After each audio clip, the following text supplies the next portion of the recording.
What is up, Sooner Nation? Welcome back, Sooner Surge Live on this Sunday evening. The start of fall camp is this week for Oklahoma. Excited about that, Germ, and that's what this live is titled, Sooner Camp to start this week. I'm excited. It's finally here. We'll have a lot to talk about as the week progresses, but tonight we're here with everybody else. Going to talk some OU football tonight, Germ. Yeah, what's and I saw Greg Gott's comment on the title. I did not. I'm not gonna look. That wasn't me. If I had looked at it, I probably would have noticed it, but I didn't even. I just changed it, by the way. I just changed it. Jay, do I sound any different tonight? Viewers, do I sound different? You sounded a little bit different. I don't know what. I can't put my finger on it. I'm just curious if the viewers think it sounds different, better in some way, or is it worse? I'm trying You're not as loud. Oh, really? Yes. Okay. Maybe it's a little. I mean, that might be a good thing. Maybe, Jay. Try screaming at me real quick. I will at some point. When I start yelling, we'll see if this is the better for the echo. Let me hear you. Just let me yell for a second. Let me see how it sounds. Yell about what, Jay? I'm sick and tired of it, dude. What do you want me to yell at? Okay, that sounds pretty good. It wasn't as boisterous. I think you're good, Jerm. I think you're good with it. Hopefully it's better for everyone out there listening. Hey, thanks for joining us. Fall camp is this week. Jay, I want to talk a little bit about Barry Trammell on SEC Mike podcast. We talked a little about that. What do we want to see the most this week? I know there's some things you talked about, Jay, also that you heard from some people about who's been impressive. Well, I saw a clip on Twitter today from. I have not watched the Oklahoma breakdown. I need to go watch it. Maybe I'll do this after the live show tonight before I go to bed. I might watch that. I think I probably will. But I just saw a clip where Gabe and Teddy were oohing and awing over Owen Heineke.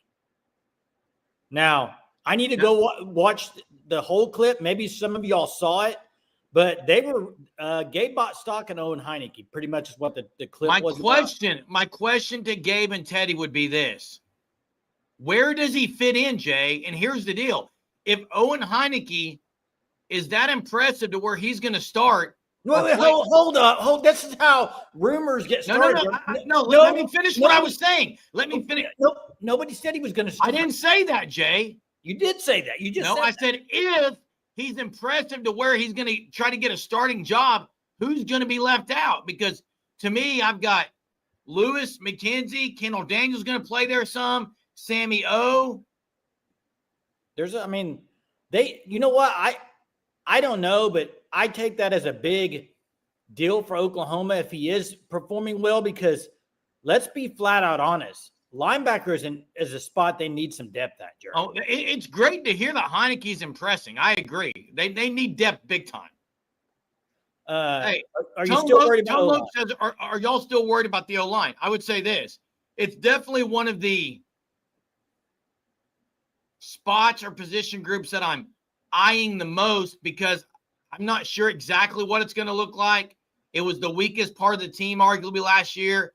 It caused a lot of issues across the board for the offense when the line isn't good. So yeah, it's still my piece. I would say that I'm concerned more about the O-line than other position groups. Yes, Tone Loke. Is it the position group you're concerned about the most? Jay, receivers as well, based on if the injuries are there. If the injuries are, then it is the O-line, Jay. Yeah, we'll see. Well, I don't think that's how he worded it, KB. I know what you're talking about. I don't think it's how it was worded. Colin says, has questions. What are your bold predictions for the Sooners this year? I'll start, Colin says. The defense will lead the league in turnovers, and we will be top 3 in the league in scoring offense. Okay? What would you say? Bold prediction, Jerem. I got one. What's that? Bold prediction. Leading the team in touchdown catches this year, Isaiah Satania. Okay. Bold prediction. Hey, Braden, fall camp does not start tomorrow. I think it's Thursday. Hey, Jay, Taylor Wine, Jackson says Taylor Wine is the most, I guess they slept on player or sleeper, I guess. Okay. And then the other one is Tate Sander. It's highly underrated. I don't know how any kicker, Jackson, would be saying is under. Like, first off, no one's seen him kick. How's he underrated? I mean, I agree with the first one. I think Taylor Wine. I mean, he's starting to get some love though. Fall camp starts. What day did I say? What day did I say? I don't know. Did you say something else? I think I might have said Thursday the 31st. A kicker who go pull up his stats. What do you mean underrated? He hadn't done anything. Lou, it would take way much more than that, buddy. He hasn't done a darn thing. Yeah, Dowpost, Jaden Ott is full strength. What was his injury? Well, I mean, he's going to be full strength unless he gets re-injured. John. Yeah, I thought it was hamstring. I'm not concerned. I'm not concerned about Ott before the season. I would be concerned about during the season. Make sure he stays healthy. What's up, Corrections? How you doing? What's up, Braden? Great guy, kicker unrated. I'll tell you this: the only thing a kicker can be is overrated. I'm sorry. The only thing a kicker can be is overrated. Nah, I don't know if I agree with that. Okay, would you agree that Tate is underrated? I'm not going to talk about a kicker. Exactly, that's the point, Jay. Yeah, who underrated him? I'm confused. Open the phone lines right now. Let's get this party started now. Hey, we're going to open the phone lines. You're going to check out the Fan Stop at thefanstop.com, and you're going to sign up for one of those Shirt of the Month clubs, not because I'm telling you to, just because you're going to get up there on the website and you're going to see the Shirt of the Month clubs that they have to offer, $24.95, $29.95, $34.95. Some have hoodies. Some have long sleeves. Some are straight T-shirts. You get to pick which one you want, and you can also order shirts from a ways back, and you'll get one free shipped to your house each and every month. Sign up now. Use code SURGE. Get 10% off the first 3 months. Phone lines are open. You see ticking across the bottom are the updated picks for the Sooners first touchdown of the 2025 year. You get closest or win, you'll get a $50 gift card. So if you want to add to that list across the ticker, you've got to call in. We're not taking your little keyboard warrior type-ins here. Got to call in to be eligible for that. Jerem, do you know what the first play OU ran on offense last year? Was it a flare pass? No. Wait, was it Deion Burks? He was involved. Yes. What was it? Well, I remember one of the best throws Arnold made all year was to Deion Burks early in the season. It was not a throw, no. Jet sweep? It was a reverse. Trick play right off the get-go against Temple. That's what Seth Luttrell had up his sleeve. So, hey, I'm going to do a little teaser here for later in the show, but I think I might have maybe the best playoff, a new playoff format. I think I might have the best one out there. Wow, that's bold talk, Jay. I love it. I love it. I went through some stuff tonight, crunched some numbers with some teams, and I think this would be ideal. You went over it with me. I deferred. What? You went over it with me, and I agree. It's pretty good. I'll reveal it later in the show. It's a little too early for that. We'll Phone lines are open. Love to hear from you about fall camp that's getting underway. You're going to start hearing names of players that you didn't even know were on OU probably in the next 2 weeks, of guys who are impressing. I much would rather hear about the usual suspects and how they are progressing. I can't wait to see the battle, in my opinion, across the O-line is one of the biggest battles there are, Jay. And I know you have a trivia question about O-line tonight. And then I think the other position group is the back end of the defense, really the back four, the two corner spots and the safety room. Yeah. The O-line is the most intriguing. Chief says, how many points do we need to score on offense? Got to score in the 50s, I would think. Above 50. And we got Jackson hopefully going to defend his horrible take, in my opinion, and maybe give us a first tutty of the year prediction. I don't think it was. Well, what's going on? Jeremy, first of all, maybe I shouldn't use underrated, but I'm going to say underappreciated addition that Oklahoma added because kicking has been That's such better. a I like struggle that. for this team. And, Okay. and Tate Sandell, the one thing he's proven is he's a consistent kicker. He's going to make kicks. Now, I get it. He hasn't made kicks in the SEC, but in his previous stop at UTSA or wherever he was very efficient and was a solid kicker. Okay, and I'm going to say this, and I agree. Underrated was not the correct word. I'm not even going to agree with you on underappreciated because But how can you say that? Jeremy, I'll tell you how, Jay. How do you appreciate a guy who has not kicked a single kick for you? I think we lost Jackson. Did he get mad? No, he said he couldn't hear you. How can you hear me, Jay? I can hear you loud and clear. How do you appreciate a guy who's never kicked? Jeremy, I think you're missing the point, dude. You're missing the point. If he comes out and is consistent in OU, I'll say, yeah, it was a great addition out of the portal. You're missing the point because all off-season stuff, you were talking about how they need a kicker. They need a kicker. They need a kicker. Okay. And now they maybe have one. And I think Jackson's just saying that he's just maybe he could be underappreciated. Could be is fine. Huh? Could be is fine. Don't get on here and you agree with him, Jay, and say so underappreciated. Jeremy, I'm not saying that.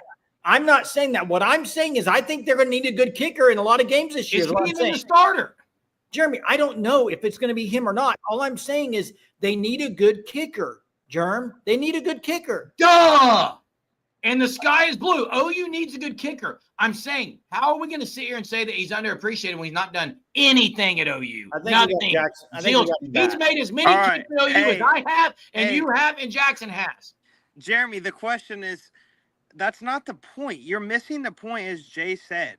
Nobody is talking about Tate Sandell. This offseason, it's been over the last month. You've heard some of Taylor Wine. Let's see. You've heard some of the guys on the offensive line. You've heard John Mateer, Satania. Tell me one time you've heard someone straight up talk about Tate Sandell. No one talks about the kickers in fall camp, Jackson. And kicker could be what makes or break Oklahoma's season, Jeremy. Jackson, no one's going to talk about him and say, well, he's hitting all his kicks. They don't try to block kicks. There's no pressure on kicks in the fall camp. I agree. You don't hear about kickers until they miss a kick or they make one in big-time games.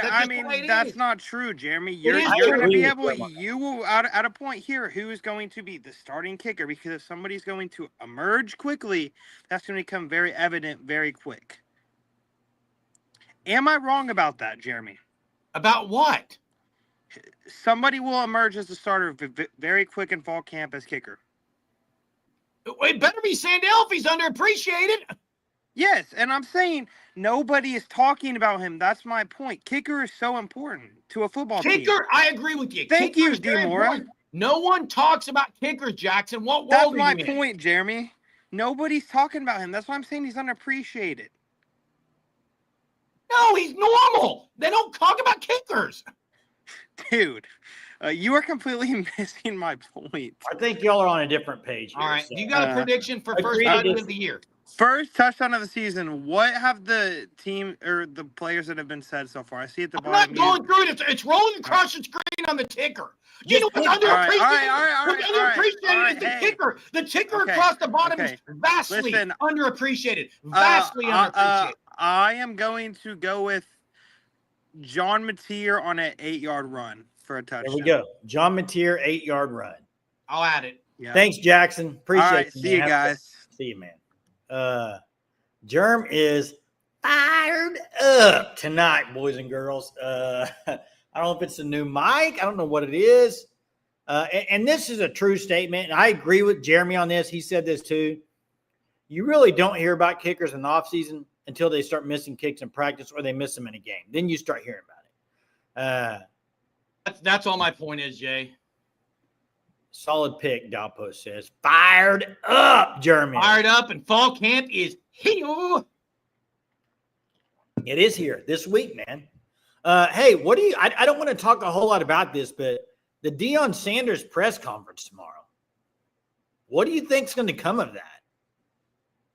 Well, you don't hold a press conference unless maybe you're leaving. I think he may be leaving. Or taking a hiatus or what? Yeah, because of health issues. Well, they haven't really been. It's been very vague. He might just be saying, "I'm ready to go." I don't know. I mean, it's interesting. Chief says he will retire. I don't know. It's kind of odd. I expect it. That's kind of what I'm expecting. And Jackson, real quick. First off, he's not your guy, Tate Sandell. And second of all, I'm not hating on Tate Sandell. Can you stop? I am not hating on any kicker. I'm saying kickers aren't talked about. Jeez. Yeah, I agree with Jeremy. They're not talked about very much. Deion Sanders about to announce an addition of Boo Carter. Yeah, and I'm not gonna on here talk about really the. Yeah, Deion. I have no clue what this health is, so it's hard for me to comment. I just didn't know what other people thought. That's all. Yeah, Colin. Hey, Colin, I talked to a guy. It's interesting because Michigan very well. Listen up, everyone, ladies and gentlemen. Michigan very well could be on probation by the time they come to Norman. They could be a team. Listen very carefully, Jason. They could be a team that's not allowed in the postseason by the time they go to Norman. Yes, very real possibility. Very real possibility. I don't think it's going to happen, Jeremy. And then you could have guys saying, "I'm not playing this year. It's a wasted year of eligibility." Jeremy, I don't think they're going to do anything to him. Hey, I see comments about I see comments about the basketball stuff. Yeah, keep it in Discord. And for one thing, it's even overdone in the Discord. Like, it's just a little much for me. All of it. Is it safe to say, KB says? It's safe to say, Jay. It's safe to say. They're going to be in trouble? Why do you think this all of a sudden? Like, you think more news is going to pop from that? Did they found out more It's stuff? been this way all along, Jay, that the closer to the season, there's going to be stuff come out. But they already did the suspension of the coaches. And they should get hammered. They should get hammered. Hey, I'm gonna get to trivia, and then I want to get to my playoff thing. So I'm gonna get to trivia a little early tonight. So before we get to trivia, hey, check out Sugar 66. 2 locations, one at Mother Road Market in the 918, also one near the Blue Well in Catoosa. Check them out. Dessert shop, pineapple whips, floats, you name it, they got it. Check them out. Sugar 66. Great locally owned 918 who wins trivia about every night is the one in charge there. So yeah, 918. I think since we started this a few days, I think 2 days in a row, maybe somebody has beaten 918, which is surprising. So we'll see tonight. This one's a tough question tonight, guys, ladies and gentlemen. But let me get it up here real quick. Here's a trivia question tonight. In the Sooners' first game last year, who snapped the first ball for the Sooners? Who snapped the first ball for Oklahoma last year? There it is. There's a trivia question. Jeremy, I asked you this off the air. You didn't know it off the top of your head. If I'd had, I should have gotten it. It's not Bates. It's not a Sosa. Hey, can we stop? I don't want any more basketball. It's football season. Jackson got it. Jackson got it. Boom. Boom. Branson Hickman. I kind of had forgotten about Branson Hickman. I agree, Jay. A lot of people did. Hey, it's football season. Forget basketball talk right now. I'm not talking it. Not talking basketball. Chill out on it. You don't have to, Germ. You don't have to. I'm not bringing it up. No one wants to in the chat right now. It's football in Oklahoma. It's football time in Oklahoma, guys. Hey, here's what I want to talk about for a second tonight. If anybody watched Barry Tremmel on SEC Mike, I don't think you've watched it yet, Jerm. I watched a clip or two of it. You know, he was talking about scheduling and how bad non-conference games are. And I agree 1,000%. I think the games are just, look at OU's schedule this year. Temple, Illinois State, Kent State, Michigan. Well, you got Michigan, but I'm just saying 3 of those 4 games are just awful. And I agree with Barry Tremmel on this. Now, here's my scenario. My scenario would be this. This is what I would propose, okay? I don't like those games either, but you also can't go out there and play everybody because it'll affect you. So here's what I say. I say you go to 9 conference games. Okay? I say your 3 non-conference games are, for instance, the SEC, you play 1 Big 10 school, 1 Big 12 school, 1 ACC school. Okay? And those games really don't matter in the long run because in my scenario, you go to 16 teams and you have the top 4 in the SEC move on. So your non-conference doesn't matter in that aspect. So the top 4 SEC teams, the top 4 Big 10 teams, they're both getting 4 teams. The Big 12 top 3, ACC top 3, and then 2 at-large bids. They can be any conference. So you could get 5 from the SEC. You could get 6 from the SEC. You could get 4 minimum. 4 minimum. Okay? Your non-conference games might come into effect if you're wanting an at-large bid, maybe who you played. But that's up to you guys as far as scheduling your ADs or whatever. But you're playing 3 big-time conferences, okay? So those games are funner to watch. The only way this works, though, I think, is with the numbers. I did the number crunching. Right now you have 16 ACC teams or 16 SEC teams, 16 Big 12. 10. Okay. Big 10 has 18. ACC has 17. The only way it works is I think you got to move North Carolina to the SEC, give them 17 teams, and you move Nebraska back to the Big 12, give them 17 teams, and you move Notre Dame in the ACC. And there's your 4 conferences. Unfortunately, the Notre Dame won't play that game. 4 conferences, 17 teams apiece, and you get good games for the most part every week. I like it, Jay. And look, the Big 12, the ACC, they can't complain. They're getting 3 teams in.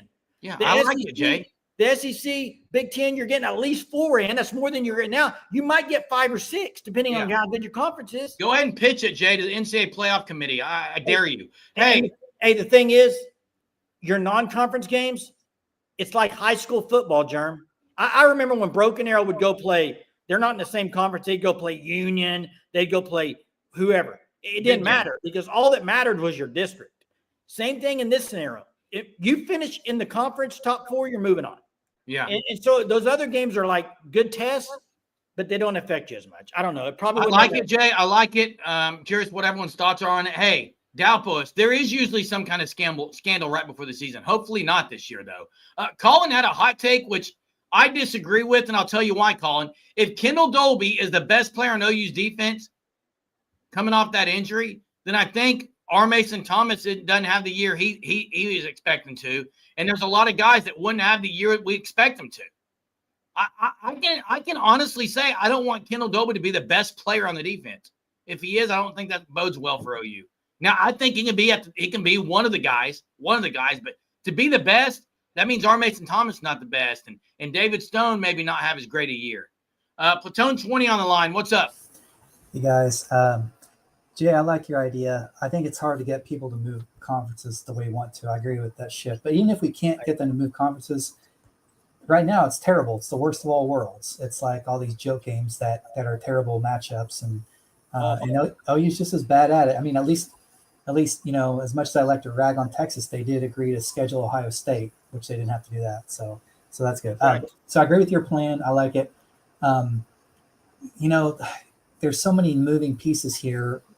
College football needs some kind of commissioner or something, because it's going to be super hard to get all these teams to agree to do that, because it works against their own self-interest, right? So you've got to have somebody with some power that says, okay, this is what we're going to do. I don't know if it's got to be a committee or something, but there has to be some kind of arrangement where you can't just leave it up to the schools, because they've proven that they won't do it on their own free will. My question for you guys is, how much does the coach have input on the schedule? Like, does Venables have 50% say? Does he have 100% say? What is his input on the schedule? Well, hey, here's what I would say, Platoon, is at least in past years, Jay, and Platoon, maybe you can correct me, but schedules are built so far ahead that a lot of times the coach that's at the school wasn't even there when the schedule was built. It's more the ADs.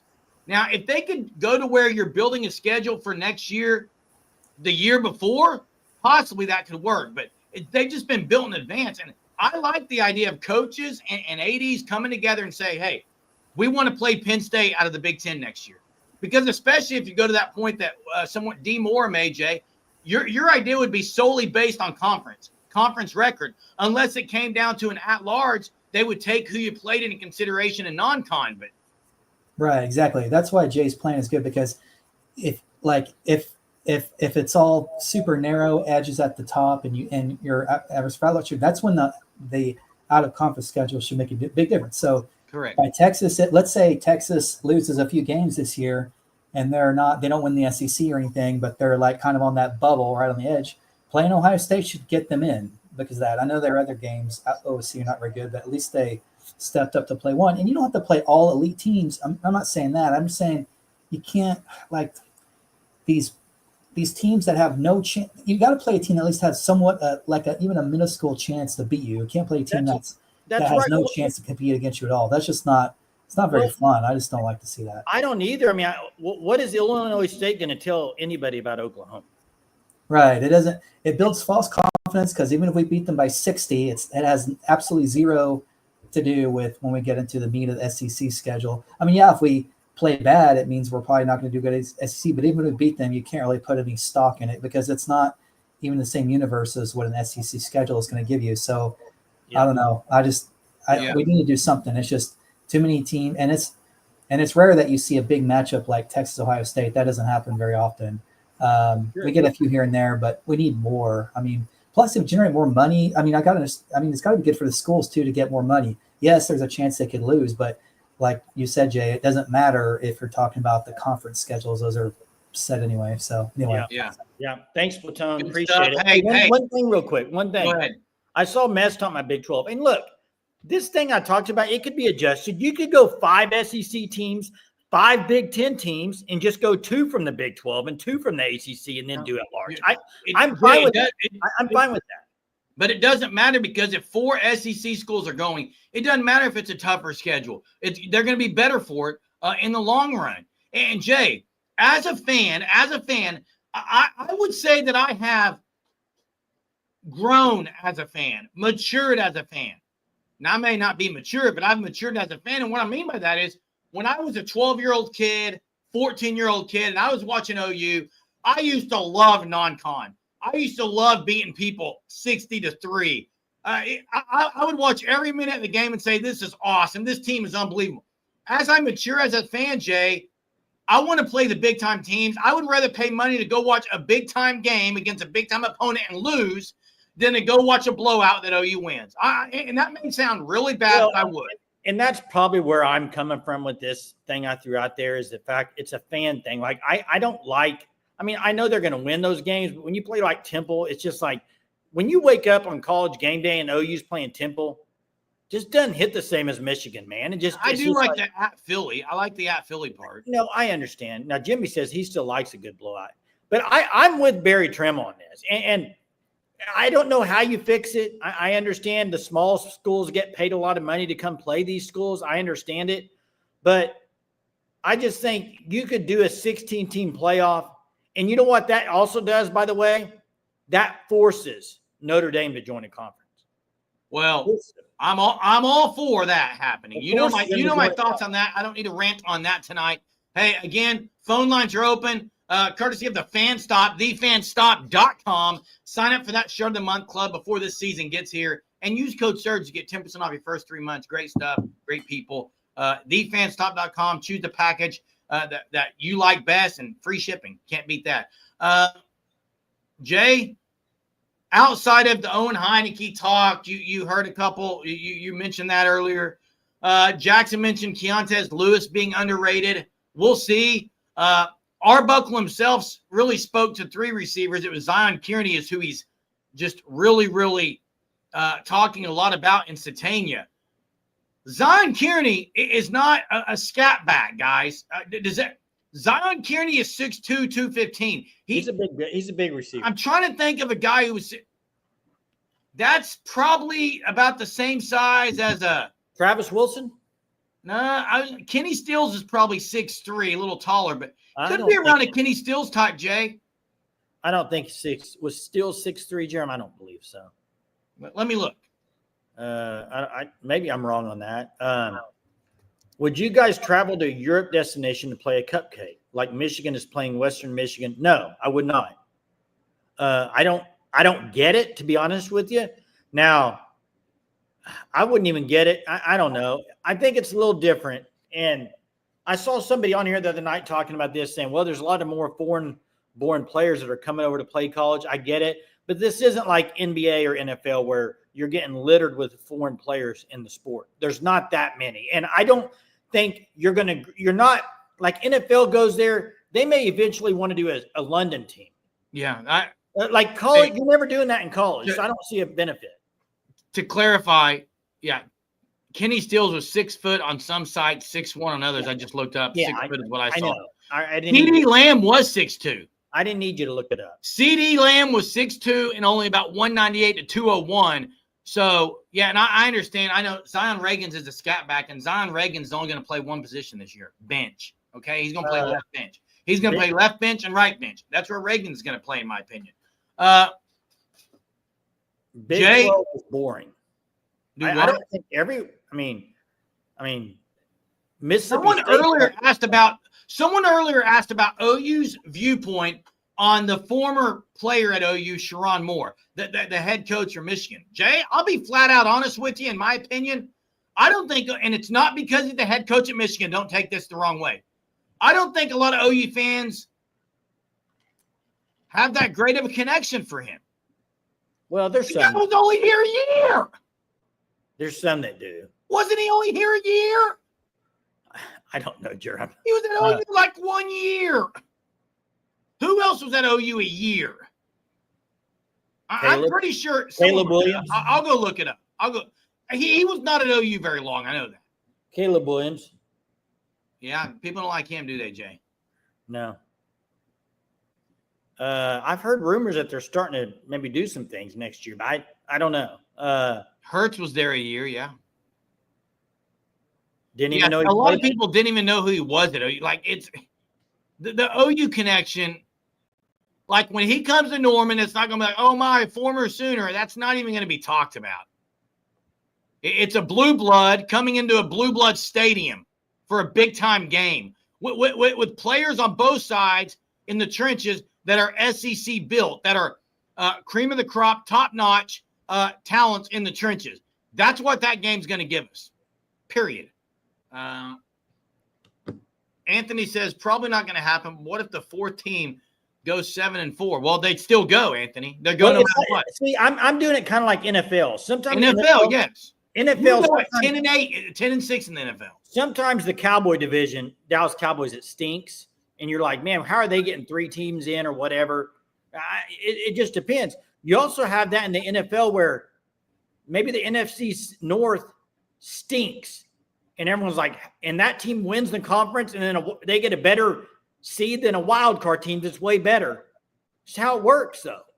Sooner Thrawn, the question was not about OU this year. The question was, if Jay's scenario for playoffs was approved and that's the way it was, the fourth place team in the conference would go no matter what, no matter what their record was. You know what? Maybe you change it. And Aaron said he thinks he was 2 years, 06 and 07. That could be right. You know, if people think the SEC is that strong, maybe you go 5 from the SEC. Top 5 get in, top 5 Big 10, 2 from the Big 12, 2 from the ACC. No, you go 4. You go 4. You can't put 5 in. Let the 5th be an at-large if they earned it. Yeah, I know. That's why I put it that way. But no, you'd play 12 games. You'd play 9 conference games, 3 non-con from a different conference. Yeah, your 3 non-conference games would be 1 Big 10 school, 1 ACC school, and 1 Big 12 school. And your I like it, Jay. I like it. I mean, you could have OU play Nebraska every year in the non-con. Maybe 2 you play Nebraska, and you play Oklahoma State, and I don't know who else. SMU, local game, but I don't know. Jay, if your scenario is approved, which is funny, like we're talking about someone's going to approve it, move OU back to the Big 12 tomorrow. Hold up, mess. What you're saying is you wish OU was in the Big 12 right now then. What does my scenario have to do with that, mess? In your opinion, you think OU should be in the Big 12 right now? They shouldn't win the SEC. Wouldn't they be in the playoffs every year if they were in the Big 12 right now? Probably, Jay. What does that have to do with my scenario? They don't need to move back to the Big 12 because all across the board, all sports, it's more money in the SEC. And that's what you got to have right now is money. Yeah, but if you now, want to Dow posed an interesting question here on this Sunday night. Hope everyone had a great Sunday. If you had to pick one, which OU ties coach would you rather have? Lebby, Moore, Heupel? Man, honestly, I'll be the one that's not liked with this comment. Jeff Lebby. I think his offense was better than Heupel. Oh, I'd go Heupel. Whose offense was better? Lebby's, but I'd go Heupel. I think he's more experienced. More Well, experienced he is now. Yeah. That's what he's asking. Which would you rather have? The Lebby hate. By me? I guess you didn't watch my Lebby hate. I was really critical of Lebby at some points, but I didn't hate. Were his first year. You just ripped him, but then you got better. He grew on you a little bit. Yeah, his last year here, I hate it. I've been talking about how he was top 5 offense when he was here. Yeah. You know what I'm interested to see from Jeff Lebby? What's that?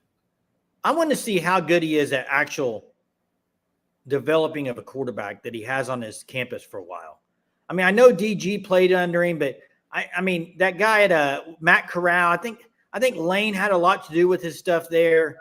So I'm interested to see, being at Mississippi State for a few years, who's that young quarterback they got? I know they got the Blake Shapen kid, but didn't they get that? What's the guy's name? Van Buren.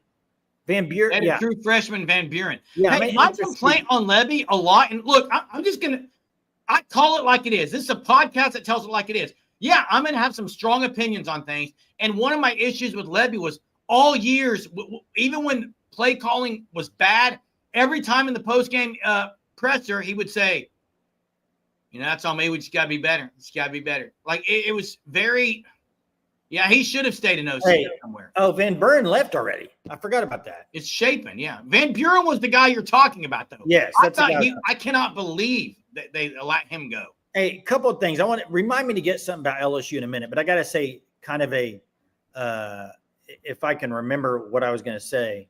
Oh, hot take here. There is no way. I don't care, and this is just me.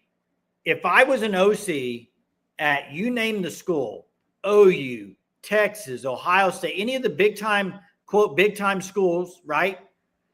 There is 0.0 chance I'm leaving an OC high paid job to go to a dumpster of a football program in a big conference. Not doing it. Never would do it.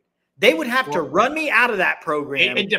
Jay, I might take a head coach. That's you, but Jason. To go to a big-time school. Jason, some people want to be a head coach. They don't care where it's at. And I agree with you, Jay. I agree that's what I would do too. Does it ever work? Does it ever work out, Jerm? It has in some scenarios. Give me one. I got to think about it, Jay. A guy who – You can't say Dan Lanning. He went to Oregon. Different scenario. What do you mean different scenario? He went to a big-time program. He didn't go to a small school. Like a coordinator at a big-time school that goes to a smaller program. Yes, tell me one that's worked out. Is TCU a small program? Who went there? Dykes. What are we? Dykes was a coordinator previously. Now, it wasn't his first head coach job. Let me see. Let me think of it. And it is a smaller school, by the way. But now Dalpo's talking about Cignetti.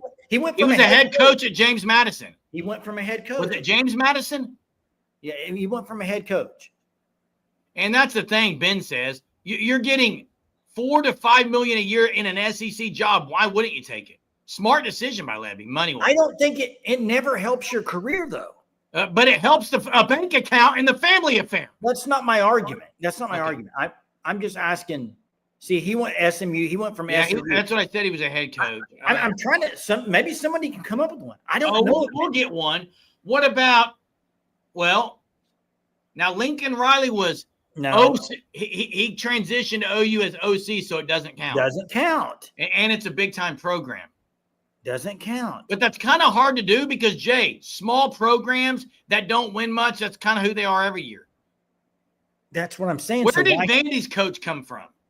Vandy? Yes. That's a good one. I'm trying to remember where he was at before Vanderbilt, Jerm. Bob Stoops is a good one. That's a great one. But it came to a big program. Oh, yeah, it's true. Yeah, that's true. Yeah, my bad.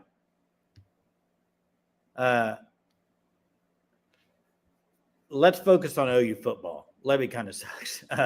Mess says. I just don't. I can't think of any.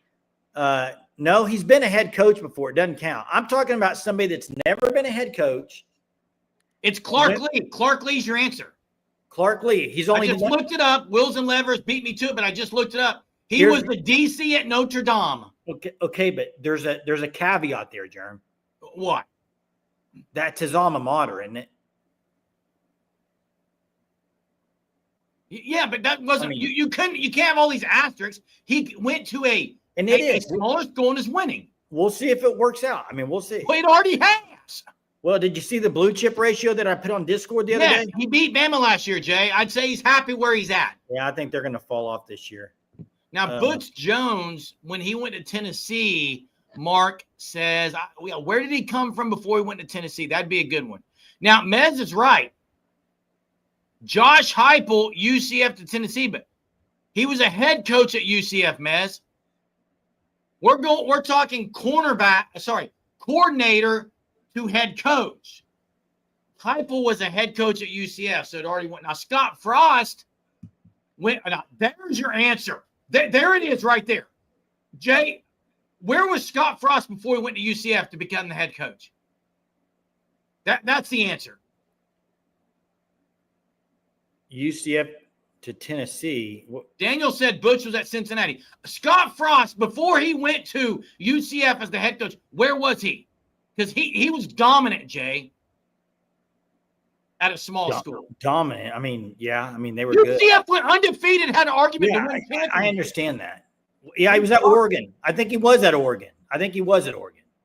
So that one would. That's a perfect example. He was at OC and he went there. That's OC at Oregon, goes to UCF and goes undefeated. There's your answer. That one's it. That's a good one, Jerm. Way to go. Hey, I want to read something for you. Okay. Well, whoever put in UCF with Heupel's got me thinking. So thanks to that. Hey, listen to this stat. We talk about coaches a lot on here, and I know I've talked about this coach a lot, and I'm just baffled when you see some of the stats from this guy as a coach, because I think it seems like he's done better than this. But you ready for this? In 2010, Brian Kelly went to Notre Dame. Okay. The major bowl wins from 2010 to 2021, that's 11 years. Notre Dame had 0, LSU had 4. Then he goes to LSU 2021, major bowl wins, Notre Dame 3, LSU 0. Wow. Hey, yeah. There's some other ones in the chat. Soonerthron's right. Rhett Lashley was the Miami OC, he said, Jay. Now, that's a good one. That's a really good one. And then Juan Blairo, Mangino going to KU. They were unreal with Mangino. And then Leach going to Tech. Now, those are good. Juan Blairo, those are really good ones from OU as well. Those are good ones. Man, a lot of stuff tonight, Jay, for the Sunday smorgasbord tonight. Sunday smorgasbord. I like it. Guys, we don't have to wait much longer. Fall camp is this week, okay? We're going to be able to start talking about players and practices, coaches talking to the media, starting to look at the depth chart, all those things. I've got my new mic so I can yell even louder, and I am amped right now. You got how many amps are on that thing? I don't know, Jay, but apparently it sounds better, so that's good. Maybe there's not as much reverb when I yell. I think that's it. When you yell, you don't cut out and act like it just doesn't resonate in my ears as bad. So I like it too. Yeah. Hey, big time thanks to everyone in the chat tonight and the callers for just rolling with what we're talking about. It's always fun to chat with intelligent and knowledgeable football fans across the board, whether it's just OU based or across the board. We posed some questions to you guys, and you guys have done great putting answers in here. Thank you so much. Couple of things. Check out Sugar 66. Couple locations there. You can check them out. Check out on Facebook. They have a page that you can look at and look at all their stuff as far as some pictures of it. But yeah, check out Sugar 66. That's our very own 918 business. And also check out the Fan Stop at thefanstop.com to get on the Shirt of the Month Club. So appreciate it. Enjoy your Monday. Have a marvelous Monday. And we will be back at it again tomorrow night, one day closer to the start of the season. Thank you so much. We'll see you tomorrow night.